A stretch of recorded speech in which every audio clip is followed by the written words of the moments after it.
সম্মানিত জনসাধারণের উদ্দেশ্যে বলতে চাই, আপনারা বাসাবাড়িতে এলপিজি গ্যাস সিলিন্ডার ব্যবহারে অবশ্যই সতর্ক হবেন। সাথে এই ধরনের ঝং পড়া বোতল যেন আপনার বাসায় কেউ না দেয়, কোনো ব্যবসায়ী না দেয়, সেই দিকে খেয়াল রাখবেন। দেখেন, একটি বোতল আমার আজকে হাতে এসে পৌঁছেছে। বোতলটি ঝং ধরে কি অবস্থা হয়ে গেছে। এই যে ঝং ধরে যে মেটাল, বোতলের যে মেটালটা ক্ষয় হয়, এখানে পাতলা হয়ে যায় এবং এখান থেকে আপনার গ্যাসের প্রেসারে অটোমেটিকলি লিকেজের সম্ভাবনা রয়ে যায়।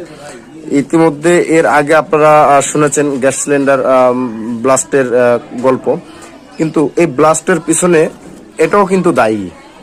এই যে ঝং ধরা বোতলও কিন্তু ব্লাস্টের পিছনে দায়ী থাকে।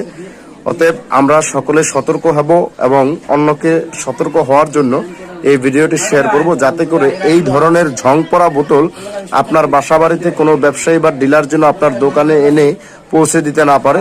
এবং সাথে সাথে কোম্পানিকে বলবো যে আপনারা এই ধরনের বোতল মার্কেটে ছাড়বেন না, এটাকে রিফিউজ করে ফেলেন। ধন্যবাদ সকলকে। আমার এই ভিডিওটি ভালো লাগলে অবশ্যই শেয়ার করবেন। আসসালামু আলাইকুম।